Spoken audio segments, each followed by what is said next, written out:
Kaixo, oraingoan azalduko dugu nola egiten diren Moodleko jardueretan galdeketak. Gure ikastaroan gaudela, edizio modura jarduera bat gehituko dugu, jarduerak, eta hemen daukagu galdetegia. Lehenengo, eman behar diogu izena. Beti bezala, data jarriko genuke, noiz egin behar duten, pentsatu, 9:00 hasi,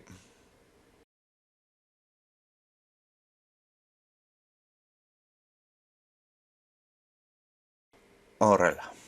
Kalifikazioa horrela utziko dugu, nahastu galderak bai. Hemen saiakera bakoitzaren ondoren, berrikusi dezakete eta ikusi ditzakete gauza guztiak.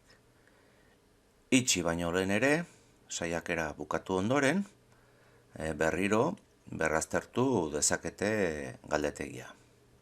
Eta hemen, galdetegia itxi ondoren, saiakera gehiago ez, eta ikusi puntuazioa eta feedbacka.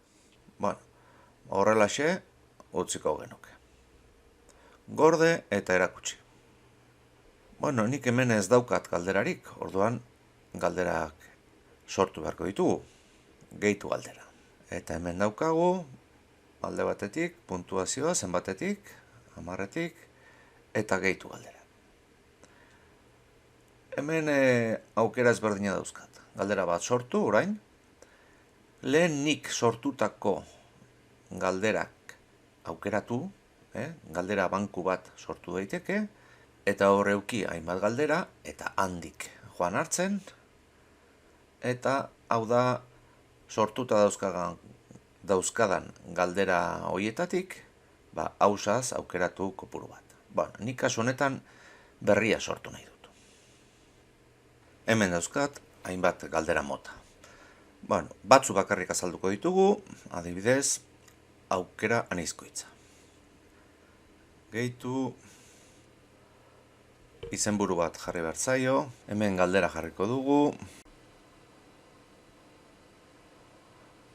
puntuazioa bat, erantzun bakarra, eta hemen jarri behar dut. Aukera ezberdinak. Hau da egokia, orduan kalifikazioa, 100%. Hemen feedback jarri dezaket, hemen jarriko dut. Eta ikusi, hemen utzi dudala kalifikazioa baterez. Listo. Hemen badauzkat, gorde aldaketak. Lupa honi eman ezkero, ikusiko nuke nola gelditzen den. Aukera anitzeko galdera. Banoa beste bat sortzea. Galdera berria, hurrengoa, egingo dut, lotu.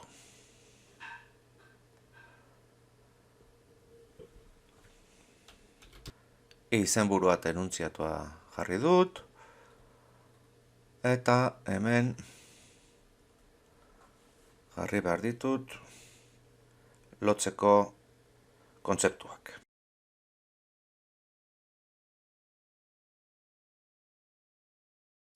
Eta hemen jarri dezaket erantzun bat, beste bat, erantzun gehiago ateratzeko. Gehiago sortzeko esan diot. Nahikoa. Gorde aldaketak. Da orain joaten banaizona, horrela gertuko litzake. Jarri ditudanak, aukeratzeko. Listo. Beste aukera bat, zenbakizkoa.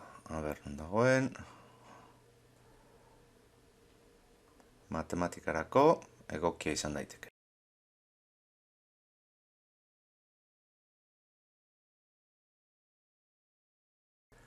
Dena den, hemen aukera gehiagotan ematen badiozue, matematikako hainbat eragiketa jartzeko moduan daukazu. Erantzun egokia jarriko dut. Hemen errorea zenbatekoa izan daiteken. Eta 100.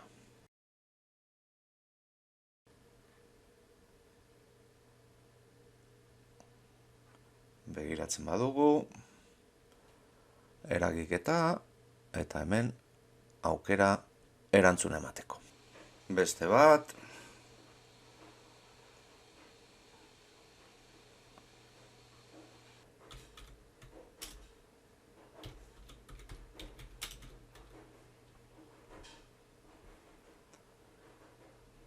enuntziatua jarri ondoren, feedbacka jarri dezake nahi badut, gezurra eta egiarena, hemen jarriko dut gezurra dela edo egia dela. Kasu honetan, gezurra. Gorde aldaketak.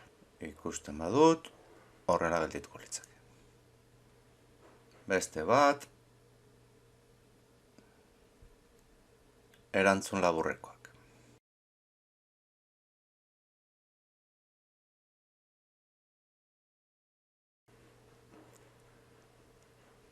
Eta orain, erantzuna.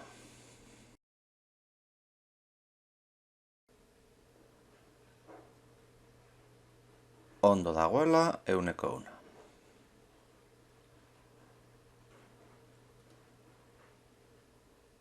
Gorde aldaketak. Eta horrela ikusiko litzake. Berdin zaio, maiuskulaz edo minuskulaz idazten duten. Beste bat, hartu eta eraman testua. Hemen esaldi bat jarri behar dugu hutsuneekin.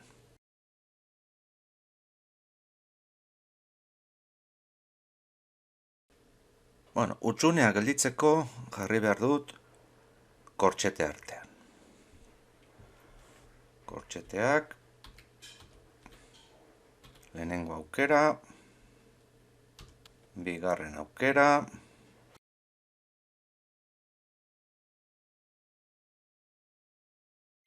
eta hemen agertuko dira hutsuneak gero hitz batzuk eramateko. Baina definitu behar ditugu zein hitz.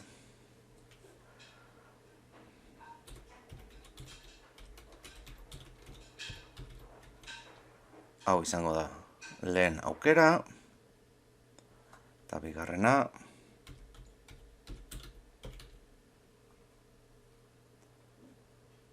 gorde. Begiratzen badugu, hauek eraman beharko nituzke batera edo bestera. Orain arte ikusi duzue galderak itxiak egin ditugula, baina galdera irekia ere egin daiteke. Entsegua galdera ireki bat izango litzake. Izenburua eta enuntziatua. Eta orain, hemen, erantzuteko txantiloian jar genezake eskema bat adibidez. Beraiei agertuko zaiena eta gida bezala horrekin erantzungo dutena. Hau noski galdera irekia da, beraz ondoren zuzendu beharko genuke. Ez da autozuzenduko, beste aukera guztiak bezala, beste galdera guztiak bezala. Joaten bagara, hemen agertze zaigu, laburpen egiteko jarraitu beharreko eskema, eta hemen ikaslea joango litzake idazten. Azken aukera bat egingo dugu, eta hau izango da, hautatu eta hartu eta eraman irudia.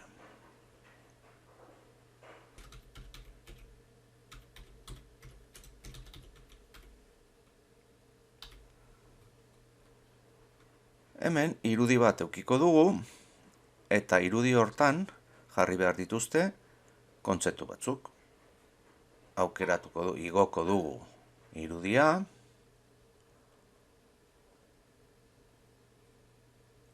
igo fitxategia, hau da, igo dudan irudia, hemen izan daiteke mapa bat, zelula baten parteak ikasteko, hainbat kontu izan daitezke, irudian identifikatzeko elementuak.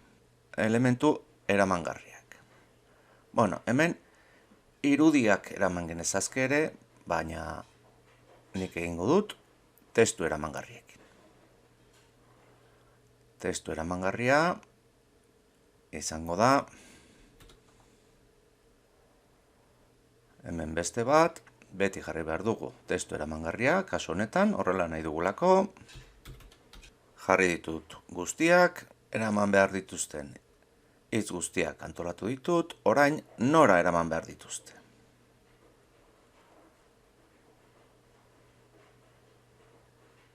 Arkua, hemen kokatzeko datuak jarri beharko nituzke, baina kokatu daitezke beste modu batera. Gora joaten naiz, hemen agertzen zaizkit, elementu guztiak, ordun leku egokian jarriko ditut.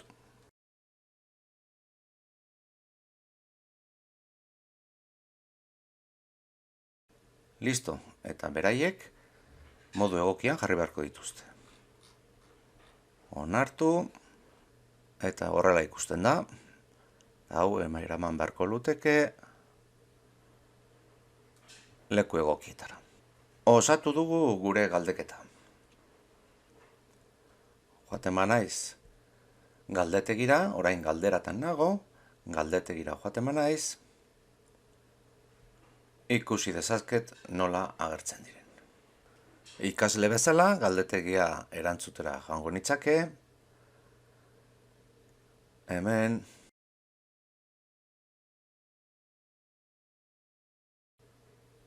ikusten duzue, hemen agertzen dela nola noan erantzunekin.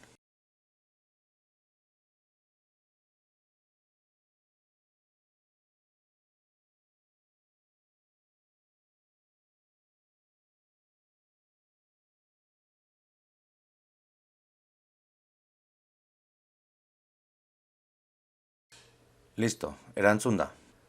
Ikasleari momentuan agertzen zaio, zer egin duen.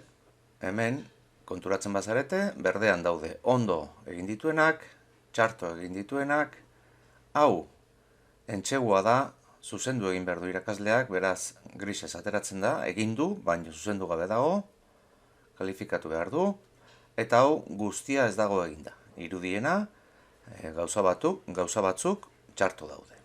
Irakaslea edizio moduan dagoela, galdetegian sartzen bada, emaitzak atalera joan ezkero, hemen agertzen zait ikasle batek erantzun duela eta zer daukan ondo eta zer daukan txarto. Baina hau agertzen da kalifikatu gabe. Beraz, kalifikatu behar dut.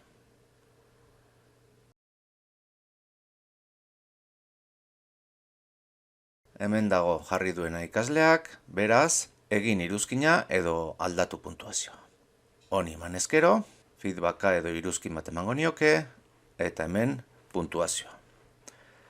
Ari gara gehienezko puntuazioa bat jartzen. Gorde, hemen freskatu ematen diot,